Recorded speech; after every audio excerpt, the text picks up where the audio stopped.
رات بھر مسلسل برفباری ہوتی رہی تھی۔ اس موسم کے نیو یارک میں بسنے والے پاکستانی امریکن شہری اب عادی ہو چکے تھے۔ اشفاق عقلمندی سے کمبل ہٹا کر اٹھی اور پھر گلاس ونڈو سے بھاری کرٹن ہٹا کر نیچے رواں دواں زندگی کا جائزہ لینے لگی۔ اسی پل اس کی نگاہ آنٹی ڈیزی کے مکان کی طرف اٹھی تھی۔ گیٹ کے پاس پولیس کھڑی تھی۔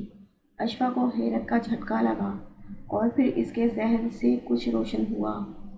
وہ پولیس کو مایوس پلٹتا دیکھ کر تعصب سے سر ہلانے لگی تھی۔ گھاگ شکاری بھاگ گیا ہے، مگر پولیس کے شکنجے سے تم بھی نہیں بچو گے۔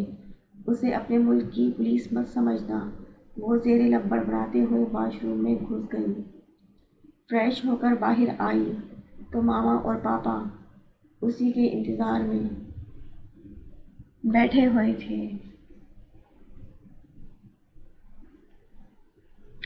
وہ بھی جلدی اٹھنے کا نئے سرے سے عہد کر کے کرسی گھسیٹ کر بیٹھ گئی۔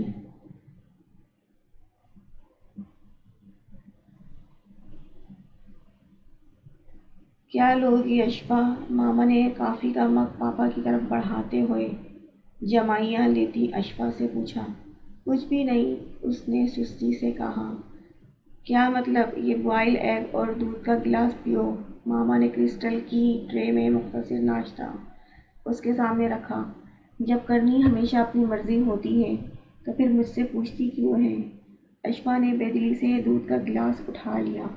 ماما اب پاپا سے باتوں میں مصروف ہو گئی تھی۔ اشفا کو جواب دینا انہوں نے ضروری نہیں سمجھا تھا۔ سیٹیں کب کنفرم ہوں گی؟ ماما کے لہجے میں بے تابی تھی۔ اشفا چونک اٹھی۔ تیاری تو مکمل ہے، بس ایک دو ضروری کام نپٹا لوں، انشاءاللہ 15-20 دن بعد ہم پاکستان میں ہوں گے۔ میں نے بھی کچھ شاپنگ تو کر لی ہے اور باقی اشفا کو ساتھ لے جاؤں گی اور عروبہ مہوش کے لیے یہ اپنی پسند سے شاپنگ کر لے گی۔ نمرا اور ثانیہ نے تو اپنی اپنی پسند بتا دی ہے مجھے۔ نجمہ کی بچیوں کے لیے بھی کپڑے خرید لیے ہیں۔ ماما بڑے جوش کے عالم میں پاپا کو تفصیلات فراہم کر رہی تھیں۔ پاپا بھی بہت دلچسپی سے سن رہے تھے۔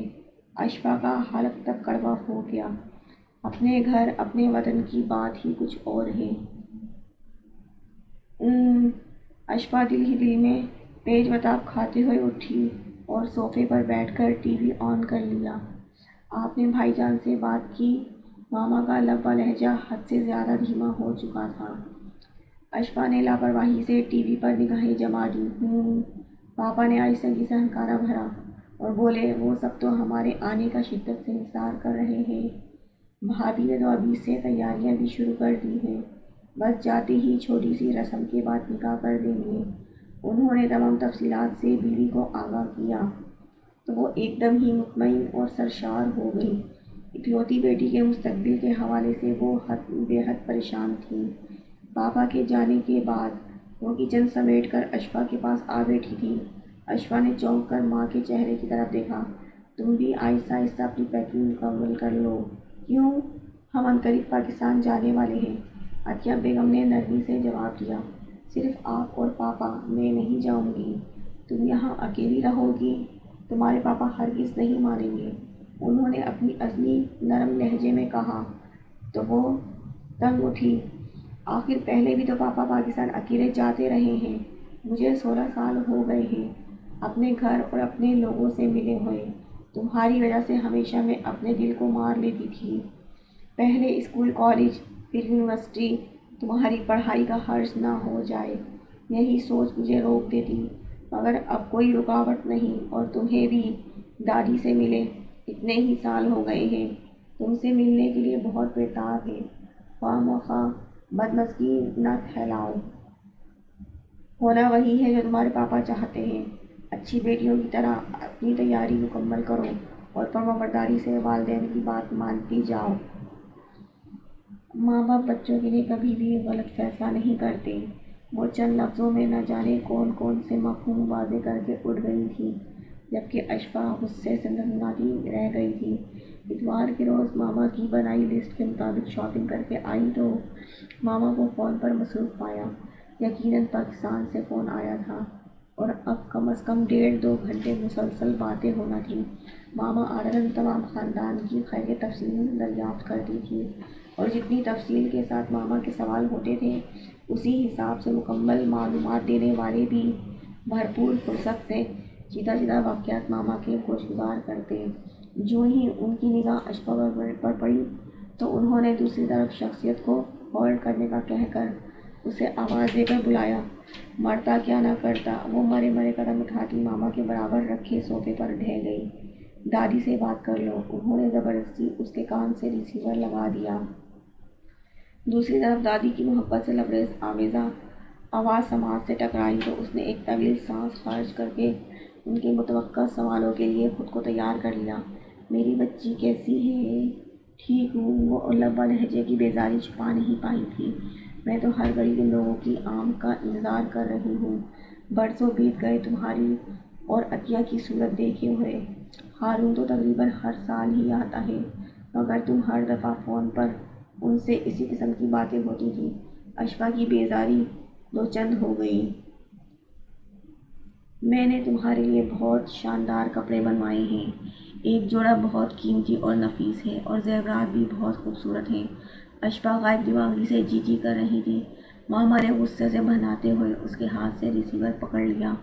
اشفا جان چھوٹنے پر شکر ادا کرتے اپنے بیڈ روم کی طرف بڑھ گئی۔ اسی شام اسپتال سے فون آیا کہ مرینا کا ایکسیڈنٹ ہو گیا ہے۔ اشفا پریشانی کے عالم میں ماما کو مختصر بتا کر اسپتال چلی آئی۔ اگرچہ مرینا کو چوٹیں اتنی شدید نہیں آئی تھیں، مگر وہ ذہنی طور پر بے حد نڈھال تھی۔ تنہائی کے احساس نے اس 32 سالہ عورت کو اندر سے توڑ دیا تھا۔ اشفا کی مسلسل دلجوئی اور تیمارداری نے اگرچہ اسے کافی سنبھالا دیا تھا، مگر پھر بھی ایک کمی تھی جو کہ دل و روح کو مسلسل چاٹ رہی تھی۔ اشفا نے ایک دن مرینا سے چوری ڈائری میں سے یاسر کا نمبر لے کر اسے فون کر ڈالا۔ فون اسی نے ریسیو کیا تھا۔ یہ نمبر اس کی فیکٹری کا تھا، جہاں وہ ملازمت کرتا تھا۔ اشفا نے مرینا کا ایکسیڈنٹ اور اس کی ذہنی حالت کے متعلق اتنے دلسوز انداز میں بتایا تھا، مگر پھر بھی اس سنگ دل انسان پر قطعاً اثر نہ ہوا۔ پہلے وہ نرمی سے بات کرتی رہی تھی، مگر یاسر کی بدزبانی جب بڑھی تو اس کا بھی پارا چڑھ گیا۔ وہ تمہاری بیوی ہے اور اسے اس وقت تمہاری ضرورت ہے۔ وہ میری بیوی اب نہیں ہے، شاید اس نے تمہیں نہیں بتایا، میں اسے طلاق دے چکا ہوں۔ دوسری طرف یاسر نے قدرے تحمل سے کہا تو اشفا چلا اٹھی۔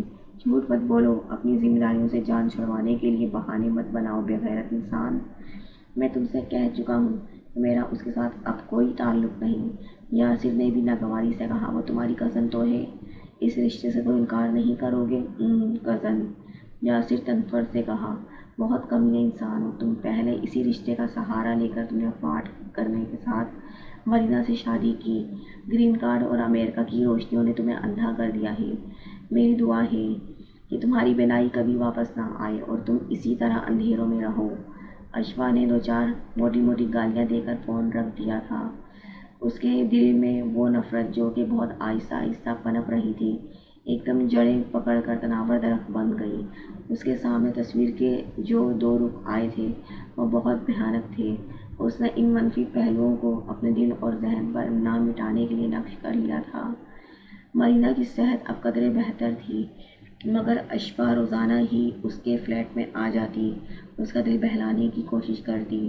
تقریباً 20-25 دن بعد مرینا بھی کام پر جانے لگی تھی۔ ابھی وہ مرینا کی طرف سے پوری طرح مطمئن نہیں ہو پائی تھی کہ اچانک ماما کی طبیعت بگڑ گئی۔ ماما کی بیماری کے دوران اسے احساس ہوا تھا کہ ماما نے اسے اور پاپا کو کس طرح سنبھال رکھا تھا۔ ان کی غیر موجودگی میں پورے گھر کا نظام الٹ پلٹ ہو گیا تھا، کوئی بھی چیز اپنے ٹھکانے پر نہیں تھی۔ ماما کی صحت بحال ہوئی تو انہوں نے پاکستان جانے کی رٹ لگا دی۔ پاپا ماما کی صحت کی وجہ سے جلدی جلدی کام سمیٹ رہے تھے۔ اشفا نے ماما کی ضد کی وجہ سے ایک دم ہی جاب کرنے کا فیصلہ کر لیا۔ اس نے چپکے چپکے اپنے تئیں کوشش جاری رکھی۔ ایک ماہ کے اندر اندر اسے ایک اچھی کمپنی سے جاب کی آفر ہوئی تو اس نے جوائن کرنے میں ایک پل کی بھی دیر نہ کی۔ ماما کو اگرچہ بہت اعتراض تھا، مگر پاپا نے نہ جانے کیا کہہ کر انہیں مطمئن کر دیا کہ پھر دوبارہ انہوں نے اس کی جاب کے متعلق کوئی بات نہ کی۔ اشفا کی روٹین کافی ٹف تھی۔ صبح صبح آنکھ کھلنے میں اتنی دیر لگ جاتی اور پھر تیاری بھی نامکمل سی ہوتی۔ وہ اتنی آرام طلب تھی اور اب کہاں سے اتنی محنت کرنا پڑ رہی تھی صرف اور صرف پاکستان جانے سے بچنے کے لیے۔ یہ جاب کا تکلیف دہ ڈھول اسے گلے میں لٹکانا پڑا تھا۔ صبح ہمیشہ وہ دیر سے آفس پہنچتی تھی۔ آج بھی گاڑی نے اسے راستے میں کافی خوار کیا اور جب وہ دفتر پہنچی تو میٹنگ شروع ہو چکی تھی۔ آفس کے اصول کے مطابق میٹنگ روم میں اب اس کا داخلہ ممنوع تھا، لہٰذا وہ متوقع بے عزتی سے بچنے کی خاطر اپنے کیبن میں آ کر بیٹھ گئی۔ میٹنگ تقریباً 3 گھنٹے جاری رہی تھی۔ اس دوران اشفا کا سیر و خون خواہ مخواہ جلتا رہا۔ میٹنگ کے اختتام پر لنچ شروع ہو گیا اور اسی موقع کا فائدہ اٹھا کر باس نے اسے آفس بلا کر بے بھوکی سنائی۔ جب وہ آفس سے نکلی تو منہ سوجا ہوا تھا۔ دل ہی دل میں اس گنجے جاپانی باس کو گالیوں سے نوازتے وہ پارکنگ میں آئی تو گاڑی کو غائب پایا۔ یہ گاڑی کہاں گئی؟ اس نے فکر مندی سے ادھر ادھر دیکھا، پھر اچانک اسے یاد آیا کہ وہ گاڑی کی چابی نکالنا تو جلدی میں بھول گئی تھی، لہٰذا وہ کسی چور اچکے یا پھر ایڈونچر کے شوقین مزاج انگریزوں کے ہتھے چڑھ گئی ہے۔ پولیس کو بتانے کا فائدہ نہیں تھا کیونکہ اب تک وہ لوگ گاڑی کے ٹائر وغیرہ اور قیمتی پارٹس اتار کر کسی سنسان سڑک پر چھوڑ کر چلے گئے ہوں گے۔ اشفا نے تھک ہار کر ٹیکسی کو اشارہ کیا اور پھر جلتی بھولتی گھر چلی آئی۔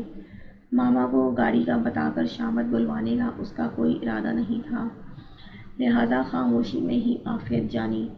دوسرے دن اس نے تیاری کے دوران پاپا کو کہتے سنا، کل 12 بجے کی فلائٹ ہے ہماری، تم اشفا کو بھی بتا دو۔ اشفا کو بتانے کی ضرورت نہیں، میں نے اس کی بھی پیکنگ کر دی ہے، ماما نے لاپرواہی سے کہا تو اشفا سلگتے ہوئے ان کے سر پر پہنچ گئی۔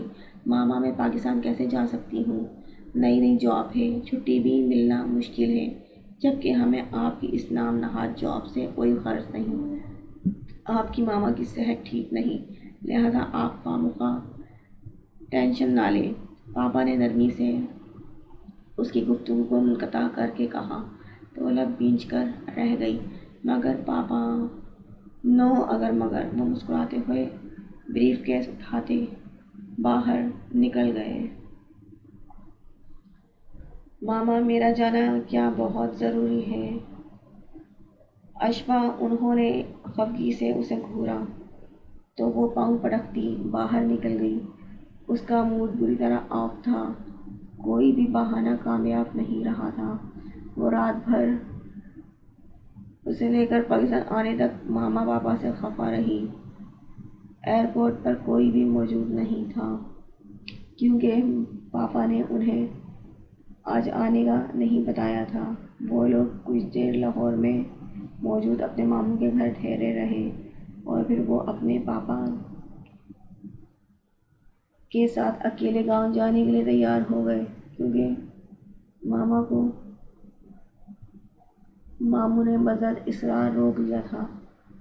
گاؤں پہنچنے تک بھی اس کا موڈ بگڑا رہا تھا۔ اپنے کزن سے مل کر اسے قطعاً کوئی خوشی محسوس نہیں ہوئی تھی۔ ان سب کی محبت کے جواب میں اس کا رویہ خاصا سرد رہا تھا، جیسے شاید سب اس کی جھجک محسوس کر رہے تھے۔ اس کے دادا حیات حسین کے 3 بیٹے اور 1 بیٹی تھی۔ سب سے بڑے تایا ابو تھے، ان کا ایک بیٹا مرتضیٰ اور 2 بیٹیاں نمرہ اور ثانیہ تھیں۔ رابعہ تائی ان کی دوسری بیوی تھی، انہی سے ان کی 2 بیٹیاں تھیں، جبکہ مرتضیٰ ان کی پہلی بیوی سے تھا جو کہ اس کی پیدائش پر وفات پا گئی تھی۔ پھر نجمہ پھپھو تھی جو کہ بے بی کے بعد اپنے والد کے گھر میں ہی اپنے 4 بچوں سمن، سائرہ، عاشر اور عامر کے ہمراہ مقیم تھی۔ ان کے بعد ان کے پاپا ہارون حیات تھے۔ اشفا ان کی اکلوتی بیٹی تھی جو کہ ان کی شادی کے تقریباً 7 سال بعد پیدا ہوئی۔ اگرچہ اس کے بعد 2 مزید بھائی بھی ہوئے مگر وہ کم سنی میں ہی وفات پا گئے تھے۔ سب سے چھوٹے مرسلین چچا تھے، ان کے 2 بیٹے تھے، نکی اور تقی، اور 2 ہی بیٹیاں تھیں، مہوش اور عروبہ۔ مہوش سب سے بڑی تھی، انتہائی مغرور اور نکچڑی۔ یہ کزن تو اشفا کو سرے سے ہی پسند نہیں آئی تھی۔ ان کی آمد کے ساتھ ہی گھر میں ایک عجیب سی ہلچل مچ گئی تھی۔ دادی اپنے جوڑوں کے درد کو بھلائے ملازموں کو مختلف ہدایات دے رہی تھی۔ گھر میں مہمانوں کی آمد شروع ہو چکی تھی۔ دوسرے دن ماما بھی خوب لدی پھندی سی چلی آئیں۔ سارا دن عجیب سی بھگدڑ مچی رہی۔ اسے ماما سے تنہائی میں بات کرنے کی مہلت ہی نہ مل سکی۔ وہ جب بھی ان کے قریب جاتی کوئی نہ کوئی انہیں اپنی طرف متوجہ کر لینا۔ وہ دل محسوس کر رہ جاتی۔ سمن اور سائرہ سے اس کی کافی دوستی ہو گئی تھی، لیکن آج کے دن تو وہ بھی کافی مصروف تھی۔ اشفا غصے کے اظہار کے طور پر اپنے کمرے میں جا گھسی۔ اسی پل ماما کو بھی گویا فرصت مل گئی تھی اس کے پاس آنے کی۔ ماما نے آتے ہی دولہانہ انداز میں اسے اپنے ساتھ لپٹا کر ماتھا چوما۔ نہ جانے کیوں ان کی آنکھیں سرخ اور بھیگی بھیگی سی محسوس ہو رہی تھیں۔ میری بیٹی خفا خفا سی لگ رہی ہے۔ ان کی آواز بھی قدرے بھرائی سی لگی۔ اشفا چونک سی گئی۔ آپ کو میری خفگی کی پرواہ ہے؟ اتنی بدگمان کیوں ہو رہی ہو بیٹا؟ کیا والدین اولاد کے لیے کبھی غلط سوچ سکتے ہیں؟ ماما نے نرمی سے اس کے الجھے بال سمیٹے۔ اشفا ایک مرتبہ پھر چونک سی گئی۔ ماما آپ واضح لفظوں میں بات کیوں نہیں کرتی؟ وہ مبہم گفتگو میری سمجھ میں نہیں آ رہی۔ وہ ماما اور پاپا کے انداز دیکھ کر ٹھٹک گئی تھی۔ اس کی چھٹی حس بھی کچھ انوکھا ہو جانے کا پیغام دے کر اسے الرٹ کر رہی تھی۔ ابھی کچھ دیر بعد تمہارا اور نورسا کا نکاح ہے۔ کیا؟ اشفا چلا اٹھی تھی۔ آہستہ ماما نے نرمی سے اس کا ہاتھ دبایا تو وہ ان کا ہاتھ جھٹک کر بے یقینی کے عالم میں انہیں دیکھتی رہ گئی۔ آپ ایسا نہیں کر سکتی ماما، آپ میرے ساتھ ایسا نہیں کر سکتی۔ ابھی کچھ دیر بعد مولوی صاحب تمہاری رضامندی معلوم کرنے کے لیے آنے والے ہیں، اسی لیے تمہیں بتایا ہے۔ خواہ مخواہ شور مت کر دینا، ہونا وہی ہے جو میں اور تمہارے پاپا چاہیں گے۔ انہوں نے ازلی نرم لہجے میں کہہ کر گفتگو کو سمیٹا تو اشفا حیرت دکھ صدمے کی وجہ سے گنگ سی رہ گئی تھی۔ ماما میں آپ کی بیٹی ہوں، کوئی گائے بھینس نہیں کہ جس کھونٹے سے باندھا جائے بن جاؤں گی۔ آپ میری مرضی کے خلاف کچھ نہیں کر سکتی۔